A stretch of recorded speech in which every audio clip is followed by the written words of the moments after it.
everybody. All right. How are you? It's nice to see you. Nice to see you. Hi. Good looking people.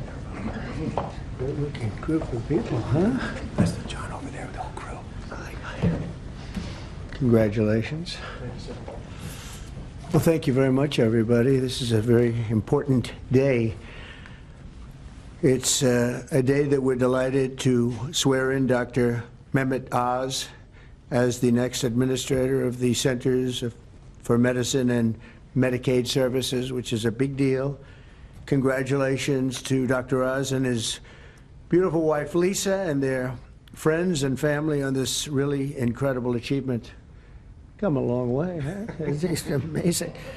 Dr. Oz comes to this position as one of the nation's most talented and beloved medical professionals. He graduated from Harvard University. Ah, Harvard, well, how convenient. Should we talk about Harvard?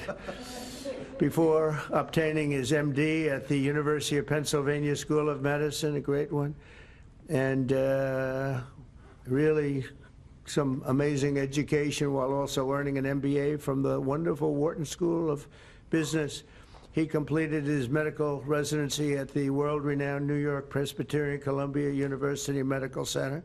Dr. Oz then had a sterling medical career in which he became an internationally acclaimed heart and lung surgeon, highly respected.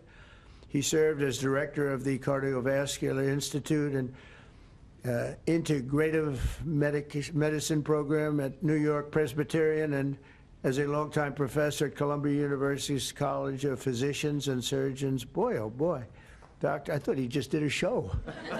I only know the show. You know why I know the show? Because he said, I'm a little overweight, I should lose some weight. I did a show, and that's what I got out of it. That was not good.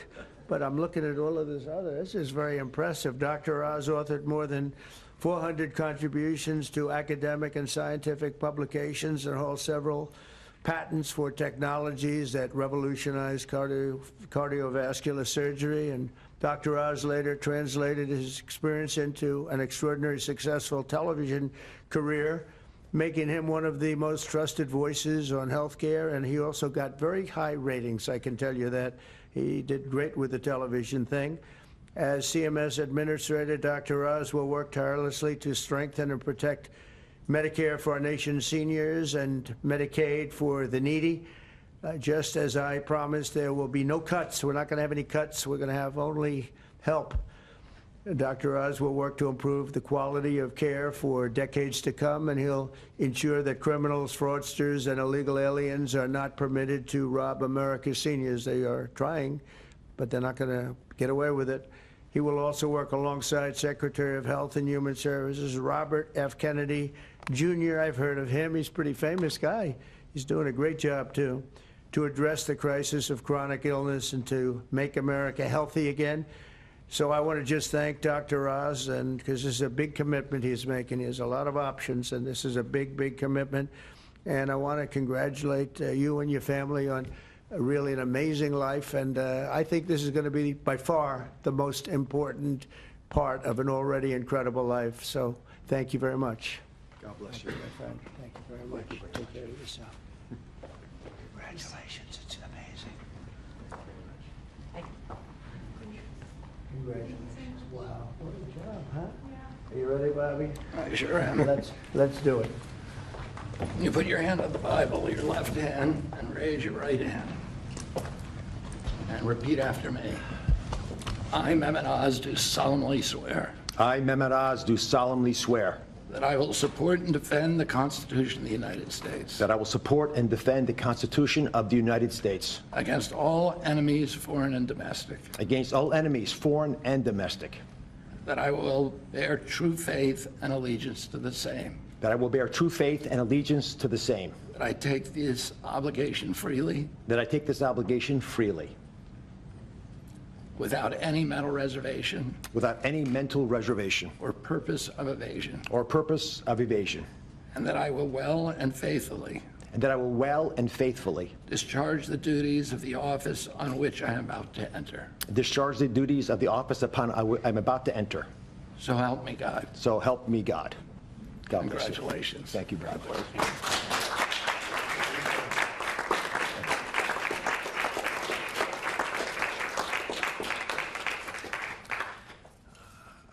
I've got to start off by thanking three people.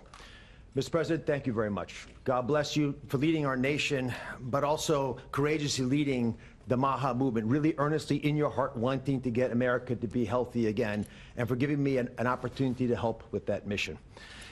Secretary Kennedy has been leading the charge at Health and Human Services. A dear friend, like a brother, has done unbelievably courageous work because he's curious and he's started answering a lot of important questions.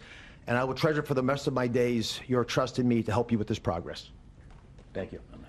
And of course, Lisa, the family, but Lisa in particular, who's had an uncanny ability to identify opportunities and to always keep a clear North Star to keep our family grounded. God bless you, my beautiful one. Let me start with a simple premise. Every great society, everyone, has an opportunity to take care of its most vulnerable and treasures that opportunity. And we're a great people, so we will do the same. As we enter the main building, the Humphreys building, where Health and Human Services is located, there's a placard of Hubert Humphrey, and it says that it's a moral opportunity, a moral obligation of government to take care of people in the dawn of their life, the kids, in the twilight of their life, the elderly, the mature, the seniors, and those in the shadows of life, those struggling with disabilities. We want to provide America with access to great care. We want to save the public health insurance programs of this country. That's what President Trump asked me to do when he took this position to administer the programs at CMS. Now, if we're going to do that, we've got to be honest with each other. And a physician, President Trump, has to always do that, right? We've got to share news, so do presidents, that folks don't want to hear, but it's important for our well-being. So I'm going to give you 4 bullet points to remember. Bullet point number 1, and they're all numbered in order for a reason. Medicaid is the #1 budget item for many states, and it is crowding out education, other important social programs. The states are having a big problem, and that's with the federal government paying most of the bill. Item number 2, healthcare expenditures are increasing at 2% higher than the economy is growing. And because of that, we spend more than 2 times per person on health care than any other country on the planet, and we're not getting value for that. Because number 3 is that we are, in America, experiencing an unfortunate problem, which is medical errors are the number 3 cause of death. Did you know that, Mr. President? It's surprising with that much money invested, we're still having problems. And number 4, our life expectancy, despite all this investment, is continuing to slip back. We're now more than 4 years shorter in our life expectancy than countries that we used to be equal to. But I am optimistic. Why? Because we control our destiny. Because at its very core, we have a generational opportunity, a unique ability to save the healthcare system because we control all the big pieces.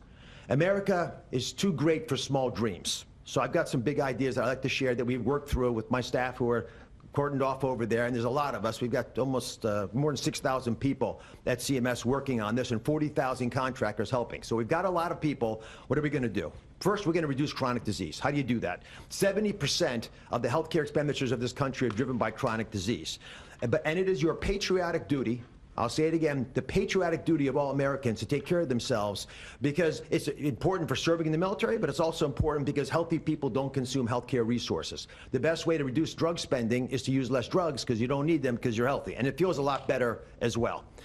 The President and Secretary Kennedy have been pushing the MAHA agenda because it makes it easier for people to do the right thing, especially the mothers of this great land, because they're the ones who really get caught with this responsibility. They're the ones deciding for their kids. They're the ones we want to empower. And curiosity, which is the key word here, truly asking questions you want the answers to, will allow the MAHA movement to thrive. The next big thing we want to focus on is modernizing Medicare and Medicaid. That's how Americans will get the care that they want, need, and deserve. We need to empower patients and providers, both. The doctors and the patients both have to be equipped with better tools. And the President is showing that he actually does love and cherish Medicare with all these executive orders, like the one on transparency, sir, that really helps us by making sure people are equipped with information. So you shine a light in the dark shadows where so much of the problems happen with the healthcare system. And remember, the most expensive care is bad quality care. That's what we want to stamp on. And finally, we want to crush fraud, waste, and abuse. This is stunning to me. And I've got a message for all the bad guys from me, the Secretary, and the President. We are going to stop people from stealing from our most vulnerable, from stealing with the taxpayers of America, or honestly trying to support these programs. And we're going to be able to do it in quite a few ways. We are coming for you.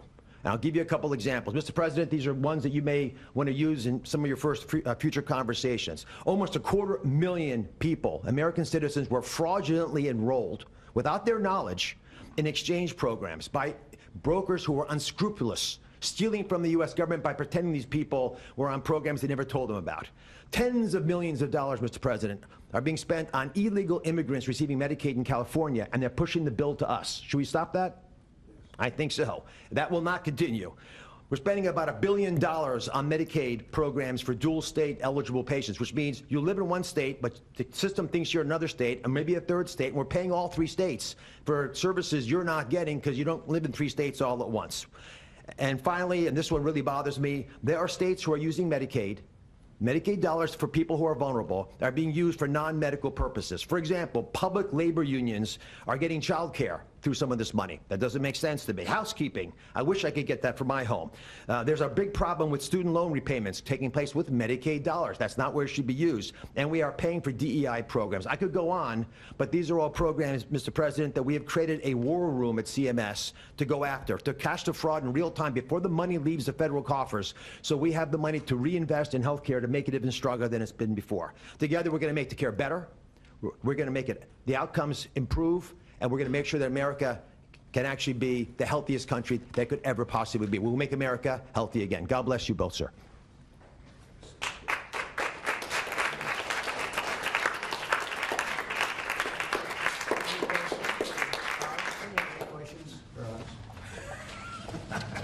Okay. Mr. President, Secretary Rubio Secretary Rubio said that the U.S. will have to figure out whether a deal can be done between Russia and Ukraine in a matter of days, or you will just move on. Yeah, very shortly. How many days is that? No specific number of days, but quickly. We want to get it done. We're talking about here people dying, and we're talking about over there people are dying also, like on average 2,500 young people, soldiers.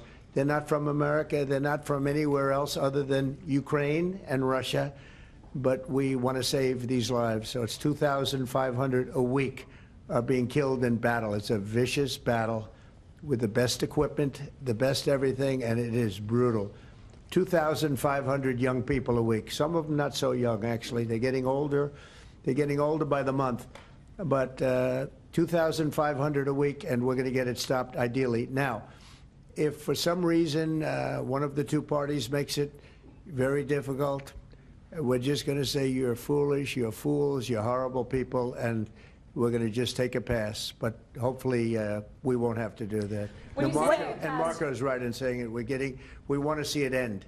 Think of it. Every day, a lot of people are being killed as we talk about, as they play games.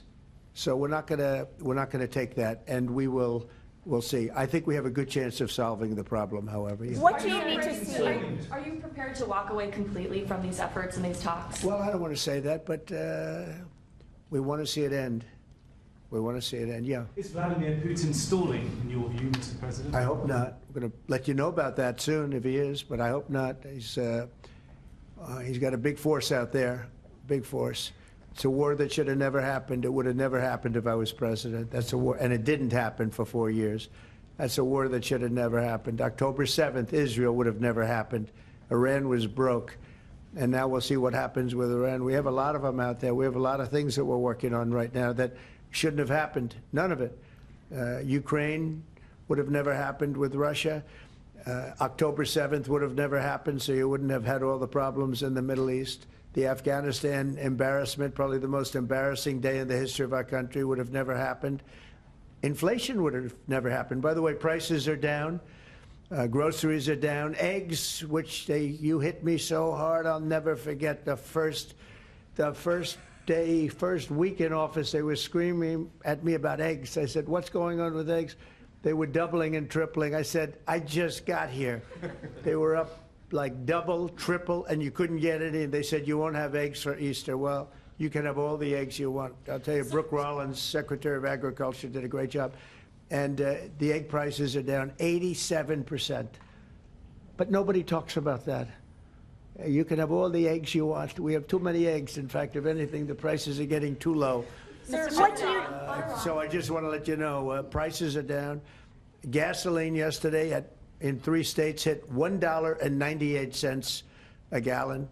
And it looks like it's at a level that it hasn't seen since my days, my 4 years. So it's about I'd say maybe, I think we're going to be averaging $2.25 very soon.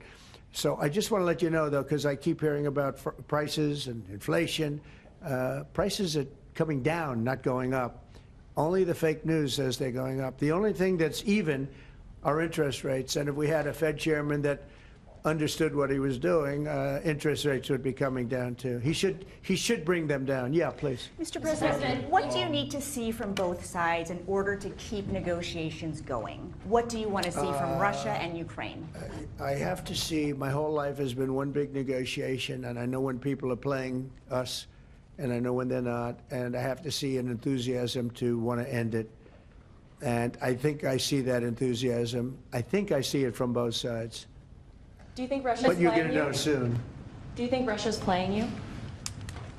No, nobody's playing me. I'm trying to help. You know, this was Biden's war, by the way. By me getting involved, you know, they'll say, oh, it's Trump. This is not Trump's war. This is Biden. This is a war that should have never happened. Okay? Think of it. Those cities are crushed and crashed, and all those beautiful steeples, the most beautiful in the world, actually considered the most beautiful in the world, most of them are now smashed to smithereens, as they say, and lying on the ground in a million pieces. Those towns are crushed, the whole place. It's so horrible. And millions of people are dead, far more than you think. That's one thing you're going to get out of this war. You're going to find out that your estimates are far lower than, it's far worse than people think. Nobody's playing anybody. We are going to see if we can get it done. I think we have a really good chance of getting it done, and it's coming to a head right now. Mr. President, With Ukraine militarily, Say if you do decide to move on or take a pass, Mr. President, would you then continue to support Ukraine militarily? Well, I'm not going to say that because I think we're going to get it done. Mr. President, there's a group of Venezuelan men down in Texas who have been alerted that they are soon going to be deported under the Alien Enemies Act. Have you authorized that operation, and where are they going to go? I don't know about the group you're talking about, but if they're bad people, I would certainly authorize it, yeah. You know, I won an election in a landslide. We won all 7 swing states. We won by millions of votes. We won 2,750 districts to 505 districts, 2,750 to 5. That's why the map, when you look at it, is all red. And one of the biggest reason, I think the biggest single reason, actually, I'd like to say it's because of this, because I think they're going to come up with things that are incredible. But probably the biggest reason was because of the border and because of illegal immigration. And the people of this country want those people out. Because what Biden did, and I don't know if he did it, I'm not even sure he knows what the hell he was doing, but what his people did, representing him, was allow millions and millions of people from jails, from prisons all over the world, people from mental institutions and insane asylums, gang members, drug dealers, pouring into our place. And you know what? Our people voted for me to get them out. They want them out. They want them out. And we've done a hell of a job. And by the way, Ecuador and various places, but El Salvador, we've been helped by a lot of other states where they're helping us, actually, because you couldn't, look, what this man was thinking when they allowed open borders and people to come in. If you look at Venezuela, their crime is down by 72%. You know why? They took all their criminals off the street. They took all their prisoners from jail. They took murders. 11,088 murderers were released into our country. Bad things are going to happen. Bad things. And we're getting them out. And that's why I was elected. A judge wasn't elected to do that. I was elected to do that. And we're doing it in record fashion. We have the safest border, the most secure border we've ever had. See the Declaration of Independence? You should all read that before you leave. That's the real deal. You should all read it before you leave. Yeah. Mr. President, photos have emerged of Senator Van Hollen sipping what appears to be margaritas with Abrego Garcia down in El Salvador. Do you encourage other Democrats to fly down to El Salvador to meet with this illegal alien who's an accused wife beater? I like this guy. See, now this is the kind of a reporter we like. There aren't enough of them. We got to get some more of them. But no, I appreciate that question. No, look, he's a fake. I know him. I know them all. They're all fake. And they have no interest in that prisoner. That prisoner's record is unbelievably bad. If you would go into the room, you might, if you would, Caroline, maybe go into the room and see if you can find that little slip. I wrote some things down. I don't know why you'd want to keep him, but I just, we got a little biography of him. Did you help set up that meeting? Not a very innocent guy. Did you help set up that meeting, sir? Mr. President, in the spirit of Easter Sunday. While we're on the subject, right? Yes, of course. So you're talking about Abrego Garcia, is that the one? Yeah. Is an illegal alien, MS-13 gang member and foreign terrorist. This comes out of the State Department and very legitimate sources. I mean, I assume I'm just giving you what they handed to me, but this was supposed to be certified stuff. In 2019, Garcia was issued a deportation order. 2 separate judges affirmed Garcia was a member of MS-13, which is a gang that may be even worse than Tren de Aragua, and maybe worse. They kill people with knives because it's more painful. Very famous for the knifing and killing of 2 young 16-year-old girls walking to school one day, and they sliced them up into little pieces and killed them. That's MS-13. And 2 separate judges affirmed Garcia was a member of MS-13. When Garcia was originally arrested, he was wearing a sweatshirt with rolls of money pouring out, an MS-13 gang symbol that he was driving with 2 other known violent MS-13 gang members, 2 of the most violent members that we know of in the MS-13 gang of thugs. In 2022, Garcia was stopped by the Tennessee Highway Patrol and was found to be transporting 7 people from Texas to Maryland, and he had no driver's license. He was driving violently. In 2020 and 2021, Garcia's wife filed for a protective order from him and said he was violent and abusive and really scary, including allegations that he punched and scratched her on the eye, left her bleeding after throwing her laptop on the floor at her, ripped her shirt, and ripped off her shorts. He then grabbed her arm, leaving very severe marks. Garcia's wife also wrote in court, "At this point, I am afraid to be close to him. I just don't want to be close. I have multiple photos and videos, how violent he can be, and all of the bruises that he's left on me." She just couldn't get anywhere near him. This is the man that the Democrats are wanting us to fly back from El Salvador to be a happily ensconced member of the USA family. Isn't it a shame? And by the way, I've been hit pretty hard by fake shows, fake news, MSDNC in particular, where they talk about how evil I am, that this man would be thrown out of our country. This man is according to certified statements that we get, is a very violent person. And they want this man to be brought back into our country where he can be free and to stay as a happily Maryland, they call him the Maryland man. He's a Maryland father. No, this is a violent person. Who they don't talk about is that wonderful angel mom who lost her daughter, who had 5 beautiful children, and she was killed violently. And, she spoke, and she spoke unbelievably. I saw it. And the fake news didn't pick it up. She spoke. She was in tears. She's devastated. Her life is, essentially, she's told me her life is like over. But there was I think no stories. Isn't that true? No stories. Yes, 0 stories. It was the most emotional thing. Everybody that watched it, they couldn't believe it. The fake news refused to put it up. So it's very sad. And yet they talk about this guy like he's an angel. See the angel up there? They think he's like that, like a little Do you angel. encourage Sir, other Ron, Democrats to visit? Would you be open You to know, it has letting no Iran? impact, the way she, it's just like, look at it. No impact. It's just like unbalanced. Would you do that? Oh, go ahead. What I would Sir, do? on Iran, would you be open to letting Iran Sir. keep some kind of civil nuclear program? No Or would impact the entire whatsoever. program need to be dismantled? I'm for stopping Iran, very simply, from having a nuclear weapon. They can't have a nuclear weapon. the I entire want program Iran dismantled? to be great and prosperous and terrific. I stopped them once they were broke and they didn't have any money for Hamas. They didn't have any money for Hezbollah. There wouldn't have been an October 7th disaster. They were broke. They had no money, and they weren't spending it to terrorist organizations because they had none. When Biden came in, he took all the sanctions off.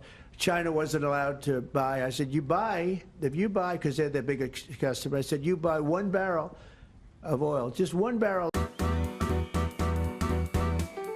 The Oval Office, April 18th, 2025.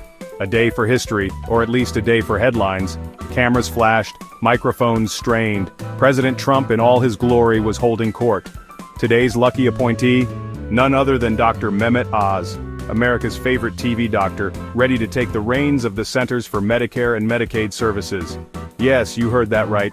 The man who once told you to eat a grapefruit a day was now in charge of health care for millions of Americans. Trump, beaming, seemed to relish the spectacle. He showered praise on Dr. Oz, a brilliant man he called him, a fantastic doctor. He promised once again, no cuts to Medicare and Medicaid.